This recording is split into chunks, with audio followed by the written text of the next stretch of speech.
Hello, welcome, please come in. Our Ice-type only runs are completed across a handful of games, and it's time to go through how that all went. And the answer, in broad strokes, was much better than I expected. But to get into why that is, but why Ice-type is so maligned, let's talk about the Ice-type. And at first glance, thank you Bulbapedia, on the offensive side, Ice-types look pretty good. Super effective against 4 other types is very nice. Definitely top 5 offensively. There are a handful of types that also hit 4 types for super effective damage, and fighting even exceeds it at 5 different types. But generally you're stuck with like 3. And Ice hits some really good types for super effective damage. Grass and Flying are both very common types. Ground can be very scary offensively, so it's nice to take them out quickly. And while Dragon types aren't the most common, they do tend to have really high stat totals. So having a way to hit them very hard is very good.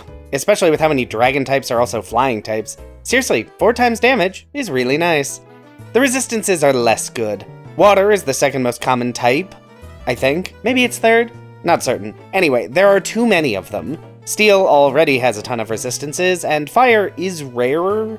But having 4 types resisting a type is very middle of the pack. At least it looks middle looking at the type chart. No, the real reason that Ice looks so awful at the type level is the defenses. Thank you again, Bulbapedia. This is absolute trash. No type in this game has a defensive matchup this awful. 4 weaknesses is already pretty bad, being at the bottom of the list, only beaten by Grass and Rock, which are also not great typings. But then you get the resistances, and it's just Ice. The only type Ice resists is Ice itself. That is awful. That is uniquely bad. The closest you can get to that is Normal, which only has 1 good defensive matchup via an immunity to Ghost, but Normal types also only have 1 weakness, where Ice types have 4. So it just makes it really difficult to use them or combo them in any meaningful way. It also means adding a secondary type to gain a resistance to a type may cover a weakness like Fire, but will produce a Pokemon that is almost certain to be weaker for the inclusion of the Ice type. RIP Frostmoth. The culmination of these type matchups is a type that can hit a lot of types for good damage, but has no defensive bulk. And to be fair, this could work, if the stats were set up properly for it, but they are not. You'd really need Ice to average out to fast and with a very good offensive stat. Behold, the average stat distribution for fully evolved Ice types. Again, thank you Bulbapedia. And you may notice, speed is the lowest, which, yeah, I get that, it's Ice. On the other hand, when everything wants you dead, and can make you dead very effectively, this is not the stat spread you want. At all. Look at the averages for electric types. This is way more what you'd want to see. And yeah, averages do not define individual Pokemon, but it suggests bad things. And you can see that pretty clearly in the Pokemon that should be fairly bulky and utterly fail at it. Cloyster has a really high defense, too bad it doesn't matter because it's pretty slow and not strong enough offensively. Glaceon is probably the worst evolution because its high bulk doesn't matter when it's so slow and so vulnerable it will probably die before it can even use its really nice special attack. So basically, the Ice type is pretty set up offensively, doesn't really have the correct stat distribution to account for that, and its defensive typing means it's probably not going to last nearly long enough to be helpful. So, that is why I went into this series genuinely concerned about how good Ice types would be. Combine that with the other problem Ice types have that makes them less appealing: quantity and location. Ice is the rarest Pokemon type, which is very funny because Fairy Pokemon didn't even show up until Gen 6, and there are still more Fairy types. Ice type also refuse to appear until the mid-game, and so usually have very low stats until you can evolve them, often in the mid-30s, if you're lucky. So finding a good suite of Ice-type Pokemon to use that don't suck and can be acquired is actually kind of tricky. So why were these runs comparatively as easy as they were? It's a pretty fair question. This is not the first Pokemon series I've done, it is the 6th, I think. And this wasn't the easiest. I want to say that was probably Psychic type. Maybe, I'd have to go back and watch the summaries for those, and I don't want to. But Ice was pretty easy across the board. I'll talk about general rankings in a bit, but this went very smoothly, and a big part of that is averages don't make a Pokemon. For no reason in particular, here are the stat totals for a few types I've done series on from Bulbapedia. And you may notice, the totals are a bit lower, in Normal's case, a lot lower, and the small dip in the average means there are some powerhouses hiding in Ice types, especially when you still have weak ice types like Delibird dragging down the average. Again, for no reason in particular, I'm now showing the base stat totals for Jynx, Zen Mode Galarian Darmanitan, Weavile. You may notice that these are all pretty fast Pokemon with very high special or regular attack stats that have surprisingly deep move pools, and you would be very correct. And in a playthrough of Pokemon, I don't actually need every ice type to be good, I really just need a couple. Sometimes just one if I'm desperate. And that is a good enough segue to dip into the actual difficulty comparison, which starts with Pokémon Fire Red, and Fire Red gets to slide directly into last place. Fire Red was definitively the easiest of the 3 playthroughs, which was honestly kind of surprising, especially considering Jynx is by far the weakest of the dedicated sweepers. I mean, look at these stats, it's not even that fast. Now, a part of this ease is just that I had to cheat in Jynx a little bit early to actually start the playthrough, and while the rival fight in Cerulean was difficult, I don't think there were any challenging fights for the rest of the game. I guess the rival in the SSN had some issues too, but that was less due to difficulty and more trying to stay under-leveled, which ended up being irrelevant when Jynx still swept Surge's entire team. Seriously, Jynx is way better than I expected. The offensive combo of Ice Punch and Psychic is really good, it turns out, especially when Jynx can also put Pokemon to sleep with Lovely Kiss and then set up with Calm Mind.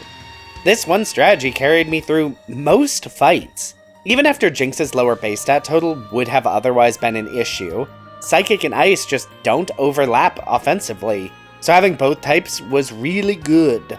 Fire Red also has a ton of Ice-Water types, relative on how many Ice types there are in this game at all, and Water as a secondary type really covers against Ice's Fire weakness, and I guess Rock types, though that's way less of an issue and Rock is already so very fragile. It also shouldn't be overstated that the one type that resists both Psychic and Ice is basically not present in this game. Steel would be a real wall, and it's real helpful that the Magneton line is the only Pokemon that is Steel-type in Fire Red. Especially when there's like, one? Surge has a Magnemite and that's it, right? Eagle-eyed viewers may also note that I didn't choose the hardest starter against Ice types in this game, and that ultimately came down to a mistake, actually. I replaced the wrong Pokemon and didn't care enough to fix it. Truthfully, none of the starters are super difficult to deal with, and there is some argument about which starter would be best against Ice types. Bulbasaur is weak to Ice, but has Powder moves and Grass-type attacks to take out Water Pokemon. Charmander is good in most ways, except most of my Ice types are also Water types, and Charizard loses its resistance to Ice moves when it evolves. Honestly, Squirtle is probably the best Pokemon to use against Ice types. It resists both Ice and Water, and it's pretty bulky to avoid getting swept. But honestly, I don't think any of these would have made that big of a difference. Try it at home. Let me know how that goes. And then it's Pokémon Sword, and you get to go directly to the top of the ranking. This was easily the hardest of these runs. And a big part of that is the type matchups were pretty rough. Milo was a joke, as usual, but Nessa had both Water to resist Ice and Rock to kill my Pokemon. And Kabu has Fire types. So many Fire types. And I just could not get a good Rock-Ice type to save my life, which was a real bummer. And then Hob, with his stupid Fire Rabbit, basically as soon as Reboot evolved into Cinderace, I had a big problem. Cinderace is very fast and very strong, and the lack of Ice Water or Ice Rock types meant Cinderace could and did sweep my team many, many times.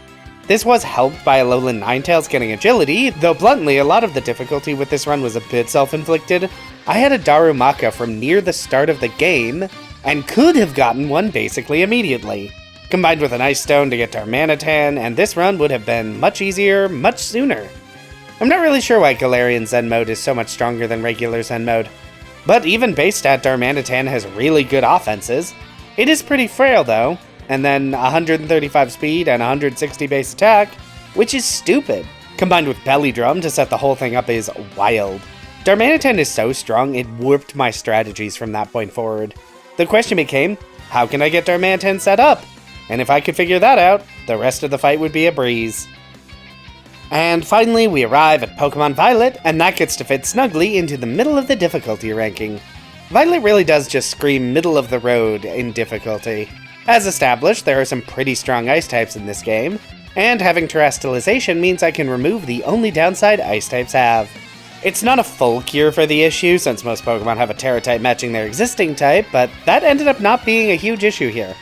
In fact, the only Pokemon I had with an Ice type was Cryogonal, and that didn't last for the whole game anyway. I do wish Terra Shards were easier to get in this game. Having a Ghost Terra, or maybe Steel for defenses would have been nice, but really just changing all my Pokemon meant a lot of the difficulty washed away. This was also the only game where I didn't ever really get into a setup sweep mindset, mostly because my Pokemon didn't really learn any setup moves naturally, and none of the trainer fights were hard enough to justify taking the time to learn them. So yeah, I could have taught Weavile Sword Stance, or Cryogonal... Wait, what? Cryogonal can't learn any setup moves? Huh, that's strange. Oh well, the point is that, for the most part, I was able to just get away with throwing out my Pokemon and counting on them being able to handle anything. And they did that! Sometimes with a little help from Affection, but it was still more work than Jinx putting everything to sleep and then using Calm Mind. So it's higher than Fire Red, but there weren't any real walls like Sword, so middle position is where it goes. And here we are, the recommendation section. And we'll keep this fairly short, fairly breezy. Fire Red goes in last place, and it broadly comes down to 3 main issues: access, experience, and variety. So let's break that down. The first big problem is access to Ice types. Specifically how there isn't any access to Ice types for a decent portion of this game.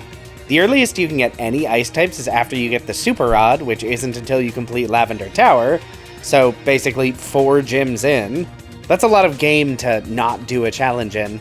I got around this for content by just adding a Jinx to the party, which did work, surprisingly well, but introduced our second problem: experience. Setting up level caps is nice to make sure a run stays interesting, otherwise I could just over-level and there would be no challenge, but this creates an issue when you only have 1 Pokemon to eat experience. It's really easy to over-level. So it put me into an awkward position where I could accept that and maybe have the game be a little too easy, or not accept that, and suddenly experience point management is the challenge, and Shellder is an awful Pokemon to use. Finally, we get to variety. There are only 5 Ice types in Fire Red's regional Pokedex, so that's what we're stuck with for the entire playthrough, and that means there really isn't that much variation. These are the 5 Pokemon you will be stuck with, and I tend to not recommend a playthrough as much if any playthrough is going to be very similar. Next up on the comparison docket is Pokémon Sword, and I'm feeling really unsure on where this should go, but ultimately I think this has to go in second place. Which is unfortunate, especially when this is the first game where you can actually get Ice types really early on. On the other hand, they didn't do anything to make those Ice types more usable in the early game, and because of how Ice types have always been designed, they have really high evolution levels. You can get around this a bit if you get lucky with the Digging Duo, but otherwise you are waiting to get a usable Pokemon until mid-30s at a minimum. And as someone in their mid-30s, it's bleak out here. Especially when the worst gym matchup for Ice types is the 3rd gym, and there are no good Ice types you can easily get for this. Where are all the Water Ice types? Though given their base stats and evolution levels, that may not have actually helped. However, this game does get to go higher than Fire Red because there's just a lot more Pokemon to choose from. Glaceon, Weavile, Mamoswine, to name a few that I didn't use. If you aren't doing a weird comparison video across multiple games trying not to repeat Pokemon, you could use any of these. You do run a bit of an issue in that setup sweep is a really overpowered tactic in Sword, and all Pokemon games really, usually. So once you find a dedicated sweeper like Darmanitan, it can start to get a little bit repetitive, but at least most setup strategies do require some planning, or just bank on getting lucky. Honestly, one of the biggest reasons this game can't earn a higher slot in the ranking is Sword is a long game. Being on modern hardware means no speed up and no rare candies, but it's also structured in the same way as classic games, where a lot of the story is mandatory to beat the champion. For context, my footage for Violet was 10 hours, my footage for Sword was 15, and I didn't record a lot of stuff that I knew would not make it into the video. And then it's Violet. First place, take your flowers. I know it seems repetitive, I'm not sure if any Violet run has not earned top marks, but Violet just does so much I like. Evil team stuff? Optional. World open to access a bunch of Pokemon immediately. Even the world-ending thread is relegated to after you do all the main story, so it's post-game as far as I'm concerned. You do run into a little bit of an issue early on where the only reliable Pokemon you can get is Glaceon, with any other Ice types of an appropriate level being locked to getting lucky with Dynamax Dens, but that's okay. Bullying Pokemon 200 base stats lower than you is the only way Glaceon is usable. And then comes the mid-game, and Pokemon access for ice types just explodes. It's so good. I don't even have to find a setup sweeper, though I still probably should have. It would have made some of the rougher Nemona fights way easier. Just a whole team of useful and effective ice types. It's always nice when I reach the end of a playthrough and I can't state with absolute certainty who the MVP was, because the entire team was pulling their weight. And that was very much not true in the prior runs in this series, and many other runs in general.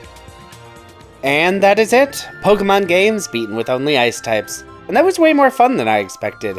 Given how rough my normal and bug type series were, I really went into this expecting it to be an actual nightmare.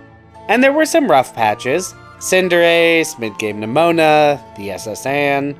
But for the most part, while the ice type may be pretty bad, there are some really good ice type Pokemon out there. And Glaceon. I did want to shout out that I do have a Patreon, linked in the description. I spend a lot of time making these videos. So if you enjoyed the video, want to support the channel, and are financially stable enough to do so, that exists. No pressure though, this channel is free to enjoy for everyone and will remain that way. For now, if you like this video, be sure to hit that like button. If you'd like to see more of this, feel free to subscribe.